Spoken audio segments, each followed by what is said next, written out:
And I worked with Democrats and Republicans to cut $1 trillion out of our discretionary domestic budget. That's the largest cut in the discretionary domestic budget since Dwight Eisenhower. Now, we all know that we've got to do more. And so I put forward a specific $4 trillion deficit reduction plan. It's on a website. You can look at all the numbers, what cuts we make and what revenue we raise. And the way we do it is $2.50 for every cut. We ask for $1 of additional revenue, paid for, as I indicated earlier, by asking those of us who have done very well in this country to contribute a little bit more to reduce the deficit. Governor Romney earlier mentioned the Bowles-Simpson Commission. Well, that's how the commission, bipartisan commission that talked about how we should move forward, suggested we have to do it in a balanced way with some revenue and some spending cuts. And this is a major difference that Governor Romney and I have. Let me just finish this point because you're looking for contrast.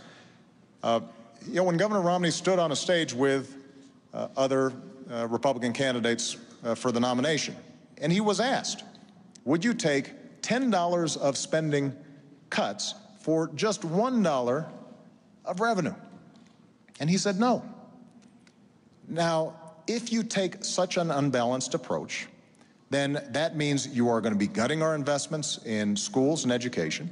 It means that Governor Romney talked about Medicaid and how we could send it back to the states, but effectively this means a 30% cut in the primary program we help for seniors who are in nursing homes, for kids who are with disabilities. Mr. President, and that is not a right strategy for us to move forward. Way over the 2 minutes. Sorry. Governor, what about Simpson-Bowles? Will you support Simpson-Bowles? Simpson-Bowles, the president should have grabbed that. No, I mean, do you support Simpson-Bowles? I have my own plan. It's not the same as Simpson-Bowles, but in my view, the president should have grabbed it. If he wanted to make some adjustments to it, take it, go to Congress, fight for it. That's what we've done. Made some adjustments to it, and we're putting it forward before Congress right now, a $4 trillion plan. But you've been president 4 years. You've been president 4 years. Right. You said you cut the deficit in half. It's now 4 years later. We still have trillion-dollar deficits. The CBO says we'll have a trillion-dollar deficit each of the next 4 years. If you're reelected, we'll get to a trillion-dollar debt. I mean, you have said before you'd cut the deficit in half. And I love this idea of $4 trillion in cuts. You found $4 trillion of ways to reduce or to get closer to a balanced budget, except we still show trillion-dollar deficits every year. That doesn't get the job done. Let me come back and say, why is it that I don't want to raise taxes? Why don't I want to raise taxes on people? And actually, you said it back in 2010. You said, look, I'm going to extend the tax policies that we have. Now, I'm not going to raise taxes on anyone, because when the economy is growing slow like this, when we're in recession, you shouldn't raise taxes on anyone. Well, the economy is still growing slow. As a matter of fact, it's growing much more slowly now than when you made that statement. And so if you believe the same thing, you just don't want to raise taxes on people. And the reality is, it's not just wealthy people. You mentioned Donald Trump. It's not just Donald Trump you're taxing. It's all those businesses that employ 1/4 of the workers in America, these small businesses that are taxed as individuals. You raise taxes and you kill jobs. That's why the National Federation of Independent Businesses said your plan will kill 700,000 jobs. I don't want to kill jobs in this environment. Let me make one more point. Okay, let's let him answer the taxes thing for a moment. Okay. Mr. President. Well, we've had this discussion before. No, about the idea that in order to reduce the deficit, right, there has to be revenue in addition to cuts. There has to be revenue in addition to cuts. Now, Governor Romney has ruled out revenue. He's ruled out revenue. Absolutely. Completely. Okay, so look, the revenue I get is by more people working, getting higher pay, paying more taxes. That's how we get growth and how we balance the budget. Right. But the idea of taxing people more, putting more people out of work, you'll never get there. You never balance the budget by raising taxes. Spain spends 42% of their total economy on government. Okay. We're now spending 42% of our economy on government. I don't want to go down the path to Spain. I want to go down the path of growth that puts Americans to work with more money coming in because they're working. Yeah. But Mr. President, you're saying in order to get the job done, it's got to be balanced. If we're serious, we've got to take a balanced, responsible approach. And by the way, this is not just when it comes to individual taxes. Let's talk about corporate taxes. Now, I've identified areas where we can right away make a change that I believe would actually help the economy. The oil industry gets $4 billion a year in corporate welfare. Basically, they get deductions that those small businesses that Governor Romney refers to, they don't get. Now, does anybody think that ExxonMobil needs some extra money when they're making money every time you go to the pump? Why wouldn't we want to eliminate that? Why wouldn't we eliminate tax breaks for corporate jets? My attitude is if you got a corporate jet, you can probably afford to pay full freight, not get a special break for it.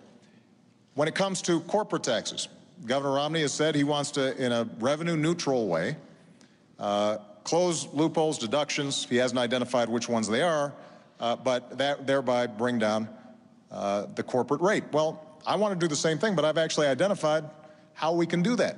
And part of the way to do it is to not give tax breaks to companies that are shipping jobs overseas. Right now, you can actually take a deduction for moving a plant overseas. I think most Americans would say that doesn't make sense, and all that raises revenue. And so if we take a balanced approach, what that then allows us to do is also to help young people, the way we already have during my administration, make sure that they can afford to go to college. It means that the teacher that I met in Las Vegas, a wonderful young lady, who describes to me, she's got 42 kids in her class. The first 2 weeks, she's got them, some of them sitting on the floor until finally they get reassigned. They're using textbooks that are 10 years old. That is not a recipe for growth. That's not how America was built. And so budgets reflect choices. Ultimately, we're going to have to make some decisions. And if we're asking for no revenue, then that means that we've got to get rid of a whole bunch of stuff. And the magnitude of the tax cuts that you're talking about, Governor, would end up resulting in severe hardship for people, but more importantly, would not help us grow. As I indicated before, when you talk about shifting Medicaid to states, we're talking about potentially a 30% cut in Medicaid over time. Now, that may not seem like a big deal when it just is paper, numbers on a sheet of paper. But if we're talking about a family who's got an autistic kid and is depending on that Medicaid, that's a big problem. And governors are creative, there's no doubt about it. But they're not creative enough to make up for 30% of revenue on something like Medicaid. What ends up happening is some people end up not getting help. Jim, we've gone on a lot of topics there, and so it's going to take a minute to go from Medicaid to schools to oil to tax breaks and companies going overseas. So let's go through them one by one.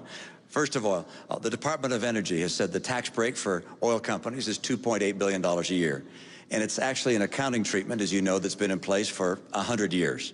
Now, it's time to end it. And in 1 year, you provided $90 billion in breaks to the green energy world. Now, I like green energy as well, but that's about 50 years worth of what oil and gas receives. And you say Exxon and Mobil. Actually, this $2.8 billion goes largely to small companies, to drilling operators and so forth. But, if we get that tax rate from 35% down to 25%, well, that $2.8 billion is on the table. Of course it's on the table. That's probably not going to survive if you get that rate down to 25%. But don't forget, you put $90 billion, like 50 years worth of breaks into solar and wind, to Solyndra, and Fisker and Tesla and Enter1. I mean, I had a friend who said you don't just pick the winners and losers, you pick the losers. All right. So this is not the kind of policy you want to have. You want to get America energy secure. The second topic, which is you said you get a deduction for taking a plant overseas. Look, I've been in business for 25 years. I have no idea what you're talking about. I maybe need to get a new accountant. But the idea that you get a break for shipping jobs overseas is simply not the case. What we do have right now is a setting where I'd like to bring money from overseas back to this country. And finally, Medicaid to states, I'm not quite sure where that came in except this, which is I would like to take the Medicaid dollars that go to states and say to a state, you're going to get what you got last year, plus inflation, plus 1%, and then you're going to manage your care for your poor in the way you think best. And I remember as a governor, when this idea was floated by Tommy Thompson, the governors, Republican and Democrats, said, please let us do that. We can care for our own poor in so much better and more effective a way than having the federal government tell us how to care for our poor. So let states, one of the magnificent things about this country is the whole idea that states are the laboratories of democracy. Don't have the federal government tell everybody what kind of training programs they have to have and what kind of Medicaid they have to have. Let states do this. And by the way, if a state gets in trouble, well, we can step in and see if we can find a way to help them. But the right approach is one which relies on the brilliance of our people and states, not the federal government. 2 seconds, and we're going on still on the economy on another, but another part of it. Okay. All right. This is segment 3, the economy. Entitlements. First answer goes to you. 2 minutes, Mr. President. Do you see a major difference between the two of you on Social Security? You know, I suspect that on Social Security, we've got a somewhat similar position. Social Security is structurally sound. It's going to have to be tweaked the way it was by Ronald Reagan and Democratic Speaker Tip O'Neill. It is, the basic structure is sound, but I want to talk about the values behind Social Security and Medicare, and then talk about Medicare because that's the big driver of our deficits right now. You know, my grandmother, some of you know, helped to raise me. My grandparents did. My grandfather died a while back. My grandmother died 3 days before I was elected president, and she was fiercely independent. She worked her way up. Only had a high school education, started as a secretary, ended up being the vice president of a local bank. And she ended up living alone by choice. And the reason she could be independent was because of Social Security and Medicare.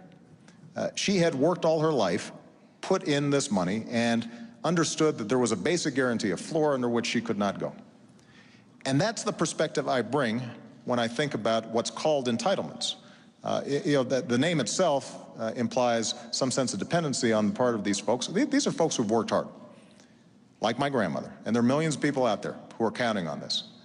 So my approach is to say, how do we strengthen the system over the long term? And in Medicare, what we did was we said, we are going to have to bring down the costs if we're going to deal with our long-term deficits. But to do that, let's look where some of the money is going.